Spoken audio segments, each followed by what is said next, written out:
Hey everyone, Sophia here from My Great Challenge. Welcome back to my channel and another episode in my garden experiment. Unfortunately, the weekend is not going to be a very good weekend for us. It's very gray today and tomorrow it's raining. And I am very disappointed. I ordered a greenhouse. Why? We're going to discuss that in a minute, but let's just put it this way. It's starting to look like biodome in my kitchen. We have seeds growing everywhere and there's absolutely no place to put stuff anymore. I kind of knew it was going to happen and I kind of knew I needed to buy a greenhouse. So I got an inexpensive one on Amazon that has mixed reviews. We'll see what happens. It was supposed to arrive yesterday and then they sent me a little, text thing that it was going to be late, but it's in Parsippany, New Jersey right now. So I may get it today, but it's raining tomorrow. So I'm not going to be able to set it up. So this video today is going to be an update on where the seedlings are and how they are doing. I've done a lot of transpotting during the week, which I didn't film. My main goal today is, aside from showing you where we are, and it's growing, it's really cool. I have to show you an update of what's going on in the yard. The rose bushes are doing beautiful. Lots of foliage coming out. Apple trees are in bloom. The stuff on the other side from the secret garden is sprouting. So I have radishes, some spinach, not a lot. So I don't know what's going on with the spinach. Maybe it's a little bit late. We'll see. And then definitely the turnips, which, as I mentioned before, is my favorite. So I'm excited about that. And then, of course, the daffodils are in bloom and stuff is coming out, including weeds. So I am spending my day today getting rid of what I discovered to be a super invasive type of weed that you must get rid of. It's even considered invasive in 9 states, including New Jersey, meaning that I should really get rid of it fast. So we're going to talk about that when we get to the yard. So this video is going to be a little bit of everything. It's going to be me showing you how the seedlings are doing, me going into the yard, showing you an update on the yard, me doing some yard work, particularly removing those weeds if I can. And then part 2 of this video is going to be me building the greenhouse and testing it out. So that's going to be on a sunny day. If I come back home early enough, sometimes during this week, I will build the greenhouse. And if I can't build it in one shot, I'll build it into 2 sessions, but it will be in this video. So yeah, it's wonderful. It's working great. I'm getting super excited. I am learning a lot about seedlings. I think that I don't have enough light in this kitchen. That's the reason why I want to get a greenhouse. And I have been starting to harden some of my seedlings by putting them out for 2 hours, 3 hours on sunny days, and it seems to have really invigorated them because there's nothing like real sun, right? You can have all those grow lights, but nothing beats the real sun. So let me show you where I am at with my seedlings, and then we'll go straight into the yard where some sun is peeking out today, so we may have a mix of sun and gray skies.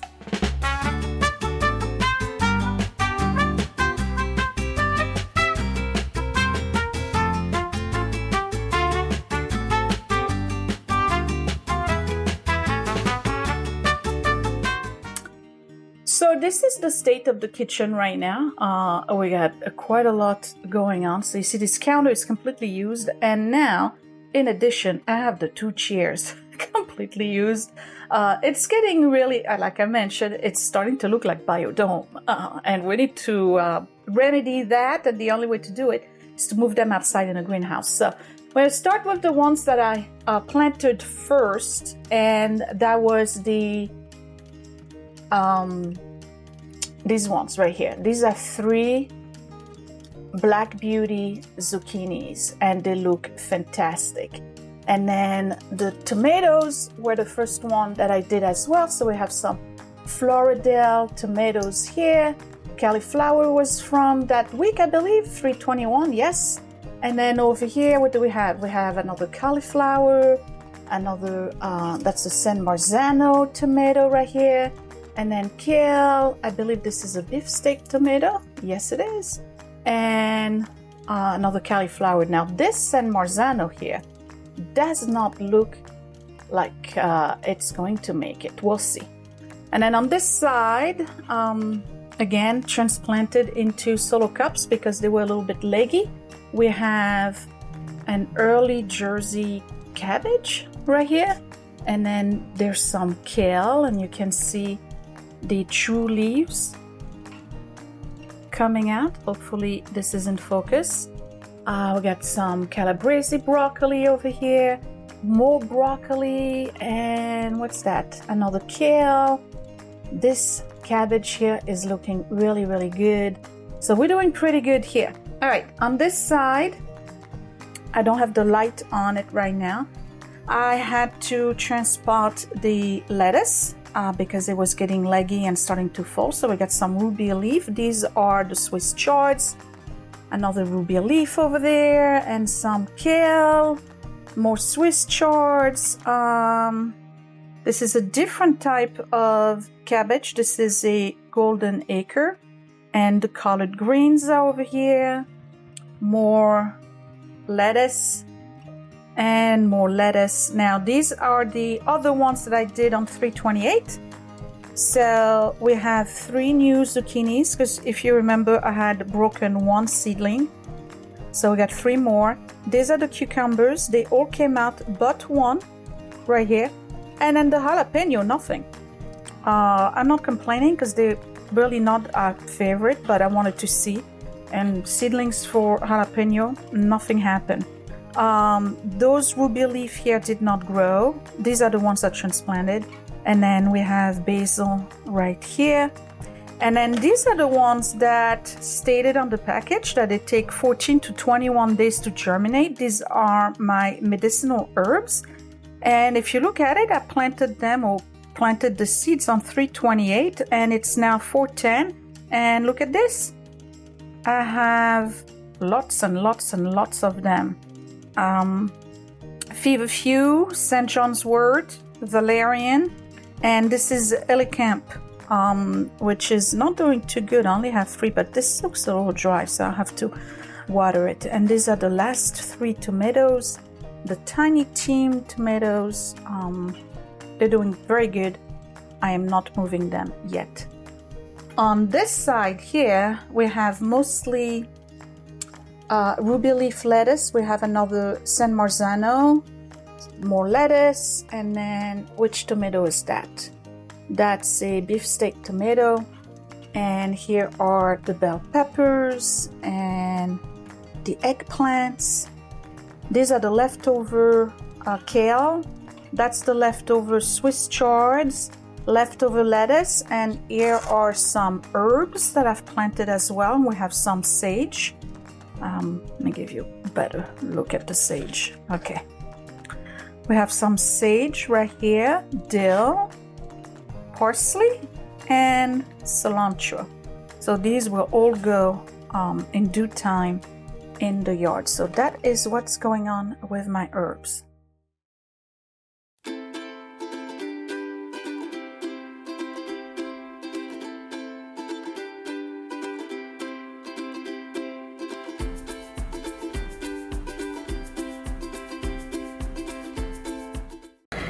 We're going to take advantage of the little bit of sunshine to tour the yard. This is what it looks like right now. So first things first, let me show you this. You know, I go pick up trash, right? I found these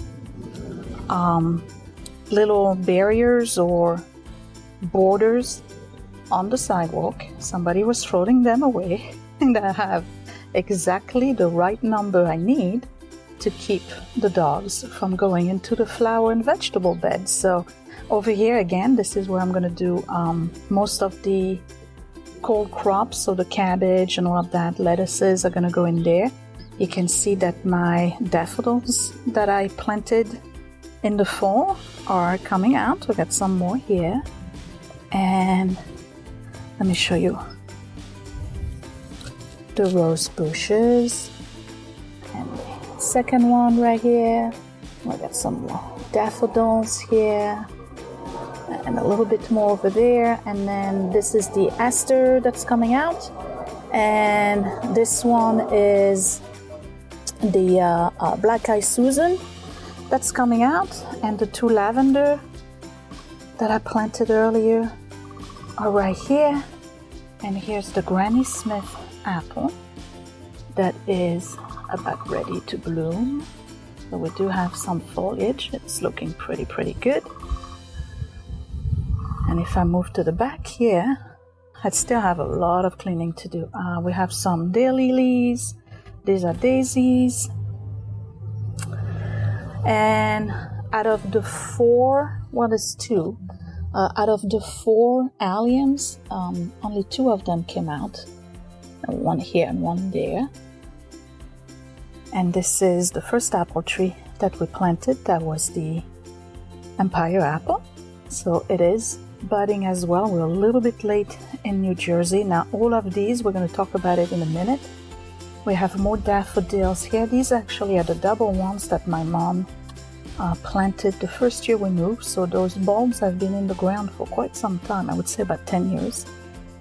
And nothing's going on with the fig tree, but I know it's not dead, so we're gonna have to wait.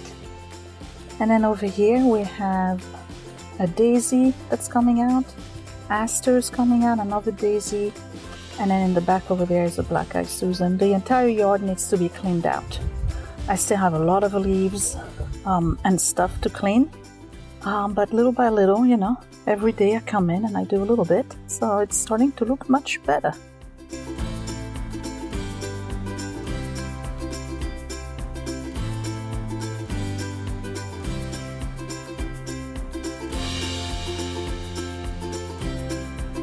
And now we're moving into the vegetable garden. And by the way, I'm going to order about 8 cubic feet of soil to add to this one, because I can still have at least another foot worth. And we are coming into the secret garden. And we have some daylily that my neighbor had given me last year that's coming out. These I still don't know what they are. I have no idea. We have some daffodils here I planted last fall that are coming out. And here are the turnips. And you see a little bit of sun, right? The sun is going to turn. It's a partial shade area. So we got purple turnip and the other one was gold top, I think. Turnips. And then on this side here we have a big daisy that's coming out. That's from my neighbor, and you can see that some of the radishes are coming out, but not so much on the spinach. I got 0 spinach, so I don't know what that's about. Maybe they do need a little bit more sun, not sure. But anyway, this is where I'm at. And I love it. So my goal today is to get rid of these. These are called marsh marigold. Marsh as in the swamp. And they very obviously love clay soil, and they love soil that is very wet. And you know that this yard has had its share of problems with the water. The problem with those is, well, they are super cute and they bring in pollinators, which is good for my apple trees. They are also very invasive, and they are actually considered an invasive species for the state of New Jersey, and 8 other states consider them so. You can't get rid of them unless you really declare war, and the only way to do it is by digging them out. I could put some product on it, some herbicide, but then I would damage my lawn, and my dogs are here, so I have to do it by hand. They are very difficult to remove, and they are very difficult to get rid of because they produce rhizomes. They are basically roots that go underneath like peanuts, and they come out another way. They figure out a way to come out. So you may have one here and its roots are all the way over there, and another one will come out. Or you would have, you can see how, like maybe this is the main plant right here, and the 5 that I have around it are actually part of the same plant. So what I'm going to do is basically dig out all of them before the plants start to get into pollination and start sending seeds all over the place. So by next year I should have less, and when I do it over and over again every year, I'm gonna have less and less of those. Some people like them as ornamental. You could keep them in an area, but then what you have to do is kind of like bamboo. You would basically have to create a wall underground, like a metal plate or something, to stop those rhizomes from going outside of that perimeter, because they are very, very pretty, but boy, are they invasive. And they are part of the buttercup family, by the way.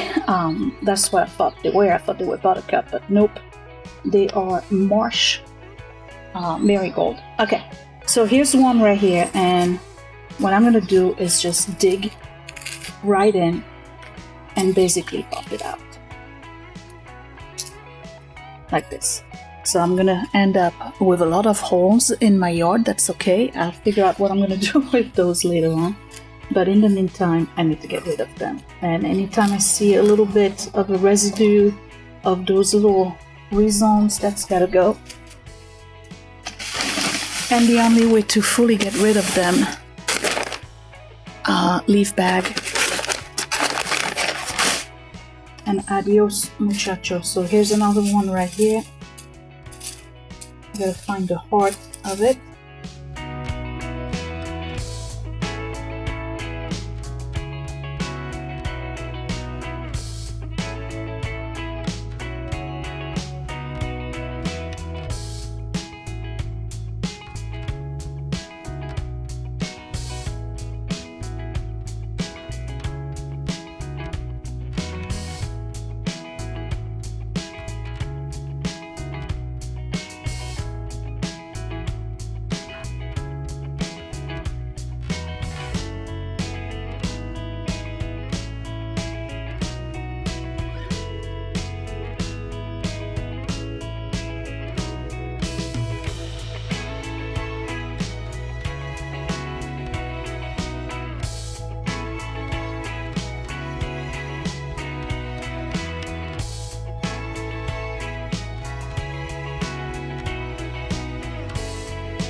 Alright guys, I got 4 full bags of this stuff.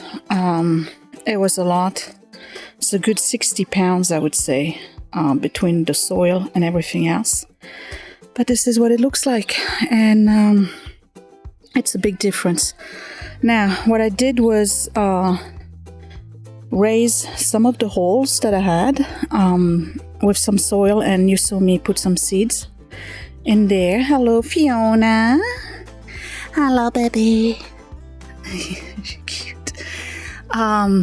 So yeah, this whole area here, and then there's some holes. I didn't have enough soil, so I still have some holes in there, and I gotta be careful because, you know, my ankles.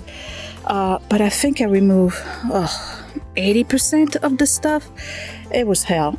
I'm not gonna lie, it was absolute hell, and it kind of damaged the daffodils, but that's okay. I mean, it's raining tonight, so I'm hoping that maybe they will perk up, and if they don't, there's always next year. But I have a lot of patches here. Everywhere you see, well, except for here because I ran out of soil. But pretty much these big patches here were huge patches of that stupid plant. And let me tell you, it really is creeping underground. It's unbelievable. And I still have to do the entire bed here. I'm starting to have weeds in there and in here, but all of this is going to get mulched eventually. I have to be honest, I am wiped out right now.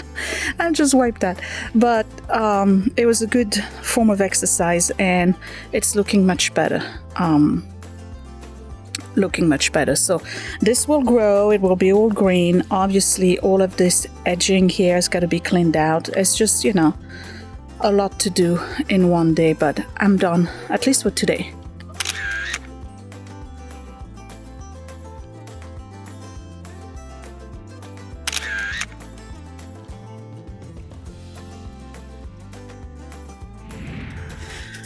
Alright, so I'm done, at least for this part, and my hands are messy. I gotta redo my nails. I think it looks pretty good compared to what it was before. Those things are super invasive.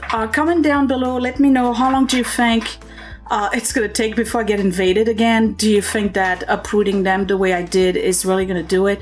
I'm trying to avoid using pesticides on the yard because of the dogs and other critters, you know, my cat, and you know, I just don't want to use pesticides. So I do use it, I'm not gonna lie, I use it on the side of the house, but on the grass where we go and the animals go and they kind of lounge and everything, I don't want to use pesticide. Like, you know, it's just not good for the environment. So I just hope they're not coming back and that next year I'll have less. But what I'm going to do moving forward is every time I see one coming out, I'm definitely going to tackle it. I'm not going to wait for the invasion. My neighbor has some, but he just sprays them with the Weed Be Gone or whatever Roundup. He just, you know, he's got his big cylinder on his back, you know, like one of those backpack thing, and I think a flamethrower would not kill those things personally. But anyway, I am super tired. This was part 1 of this video. Part 2 is going to be me putting the I'm so tired. What's the name of it? Greenhouse together. I hope you enjoyed that. So I'll see you in a bit. For me, it's probably going to be in a couple of days. And that will be it for now, for part 1. So come back. We're going to do part 2 in a second.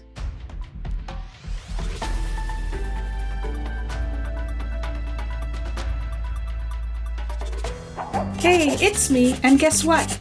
Click that thumbs up if you really like this video. Thumbs down twice if you didn't. You can also share my video if you really liked it, or save it to watch later. Also, you can subscribe to my channel, but don't forget to click that bell button so you are always notified when I post a new video. Thank you for watching.